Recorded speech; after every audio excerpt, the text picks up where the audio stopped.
What's going on, everybody, and welcome back to the channel. I'm Tyler, and behind the camera we have my lovely wife Alicia. Today we're going to be talking about one of the most common asked about things in our ambulance, and probably one of the most functional, and that's our elevator bed.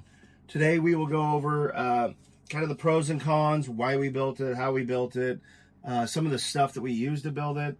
When I researched how to build this bed, it took me a long time. I mean, I'm weeks of YouTubing and copying Brandon Gross. He built a red ambulance on YouTube. I copied his design quite a bit. I just had to find all the part numbers. So today I'm going to give you those part numbers. So let's chat about, for one, why we chose this style of bed. We could have chose the Murphy bed that you got to fold up manually, kind of take up window space. We could have had a fixed bed, which is what we had in here before, or this. And the reason why we chose an elevator bed is we wanted a full-size queen bed. We didn't want to skimp on that. I'm a big guy. We have a Labrador that sleeps with us. So we needed a big bed. And we don't have a ton of headroom in here. I kind of wish it was Sprinter van height, but we have enough. So when this comes all the way up here, it's 26 inches of travel. It gives us pretty good amount of headroom. So we'll put it up later and you'll kind of see how much room we have.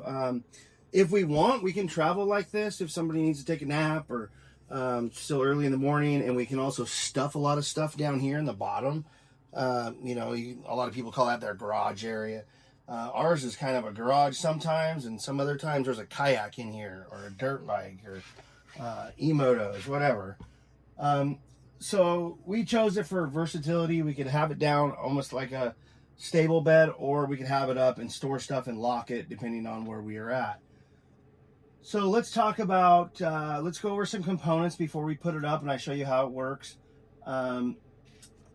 Just before we get up here. So the first thing you got to worry about with your bed is what size mattress are you going to get. We chose a queen. Then you got to figure out where you're going to get your mattress. We got ours from Rome Rest. It's a 6-inch queen. Awesome company. They're built out of Clackamas, Oregon. Great people to work with. And just one of our favorite mattresses so far. Fun fact, don't leave these lights on when your bed is up, because look, it bleaches the color out of your fabric. Just notice that. Yeah, it does. All right. So we figured out our size. We got a queen bed. We got a Rome Rest mattress. And now I'll show you how this works. It takes probably, 20 seconds to go all the way up. Go ahead. Do you want me to dim the light? No.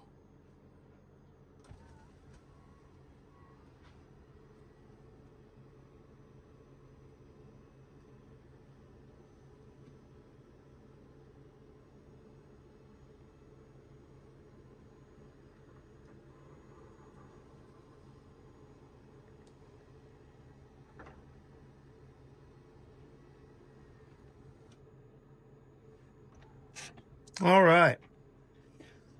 Okay, so now the bed's up. You can kind of see this is our hangout position. If you come down here, I got plenty of headroom. We have plenty of room to put a dirt bike in here or two. Bikes, e-motos, kayak. We put a Hobie kayak in here. We do have some stickers up here. We have some cork. We were going to do like a cork board stick, or not stickers, but they're photos, sticker photos. Anyways, the cork has been coming loose as the temperature changes a lot, so I'm going to change that. But here we have our second set of lights. These lights are great. They're dimmable. They work dual purpose for when the bed is up, and also when the bed is down, we can take these cushions here, and I'll show you. We can go like this, put the dog bed over. This cushion goes down here. And then this guy goes there. And this guy goes here. And now we have another bed for a guest or my son or my kids that come with us, my daughter. If we don't want to open the rooftop tent, up top we have another almost queen size bed up top on a rooftop there. If it's raining or we're just staying for a quick night, they can sleep in here. The bed comes down to about right here. So they have these lights and they can dim them down. It's kind of their own area. You can put your head up in here. There's windows. You can crack these doors, which is great when you're down here, just to kind of get some breeze. Now, let's, while we got the bed up, let me pick this up. We will go over some components down here. We'll look at kind of how we built the bed itself. All right. All right. Go Speed Ranger, sir, go.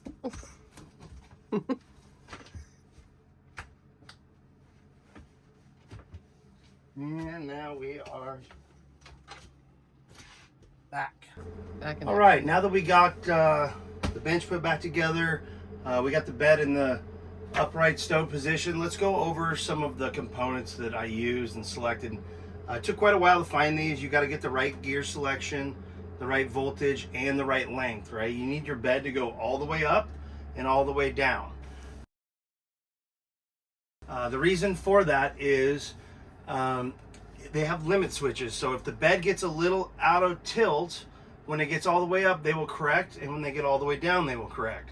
Now, there's another way to do this. It's a little more expensive. You have to add a computer.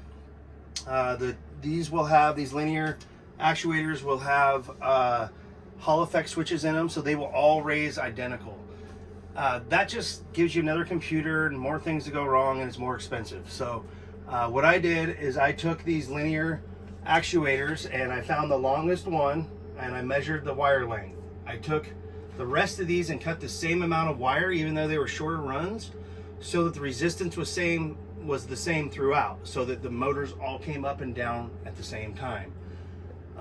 So that's these guys here. I'll show you how these mount. Now, I do have a photo I will clip to kind of just these. They're 90-degree brackets just bolted down here. You can't really see them in the bottom, but I have some photos I'll clip in the video here that show just a 90-degree angle iron with a hole drilled in it, and they're pinned. Over here we have another one that comes through the counter. I basically had to mount these where I could mount them on the bottom. I wanted the least amount of intrusion, and so we made this little D-ring here. It's a little bigger than needed, but there we are again. We have the linear actuators here. You can service them and take them out. You just have to unpin it, and then you can snake them out if you have to replace them. The two back ones are really easy to access. One comes through this bottom over here, and one's right out the back door. Now let's talk about the strength. These things are chintzy, right? They only have strength to go up and down. You need to get the bed to be stable. You can't have it, or these will just snap. So the way you do that is you add these linear guide rails. These are aluminum with a hardened steel guide on them. If you have to cut these, fun fact, you need to grind cut them, like with a cutoff wheel. A saw will not cut them. It won't even mark that stuff. I tried. Big vertical bandsaw, won't even touch it. So so we have one on this wall and we have one on that wall. And what that does, that keeps this bed from going this way with that one, and with this one it keeps it from going that way. So it's basically like the rails of a roller coaster, right? You want this thing to go up and down even. Yeah, and so that's it. I'll show you kind of how those are mounted to the bed frame. Now, if I bring down the bed frame just a little bit, we can look at it and talk about, we'll talk about the different types, of frames. Now you can make this frame, I made it out of 2x4 and plywood. I made this design to kind of hold me in here. I don't know if it was needed. I thought about taking it off so it's easier to get out of the bed. It's designed on this side to come out over here, but it does look nice. My wife says it's a pain. She doesn't like it. I'm glad there's the swoopies in it. Well, it also keeps the mattress in place, right? So it does multiple things from sliding around. So I would recommend, and I'm probably going to redo this one eventually and do this out of aluminum. That I don't know if it's 80-20 or 80-40, but you can kind of modular it, and that gets everything a lot shorter so you can get more head height. The more inch, you know, if you can go 1 or 2 inches up, that's huge when you're down underneath here. Like, we made some adjustments already to this, and just the 1 inch that we gained, it made a world of a difference underneath here. So I think with getting a thinner one, we'll like it even more. So we've gone over, oh, let's talk about the power. Remember, we have the lights in the bottom that are dimmable. We can dim all the lights in here. But if we go, let's go down. If we look in that back corner over there, and I'll point to it here in a second. Back here we have a curly cord. It just comes out of a crack up there in the ceiling. It's a 4-wire cord, and it basically, I have a positive and negative 12 volts in there for the lights. If you wanted, you could add 12-volt accessory chargers around your bed, which would be great. But it's a real easy way. You can see that's how they did it in the ambulance. They actually, the doors were curly Q cords. It needs a little repair over there, but we're getting there. We're getting there. So here it is with the bed down. You can see what I call the kids' apartment down here. If we shut off the lights in here, you can kind of see, you know, they can make a nice little area, dim their lights down, and we can still be up here and, you know, have our adult conversations and not be bugged by the children. Okay, let's chat about the frame and how it mounts to the linear guide rails. If you look underneath here, this bed frame is just 2x4s with slats.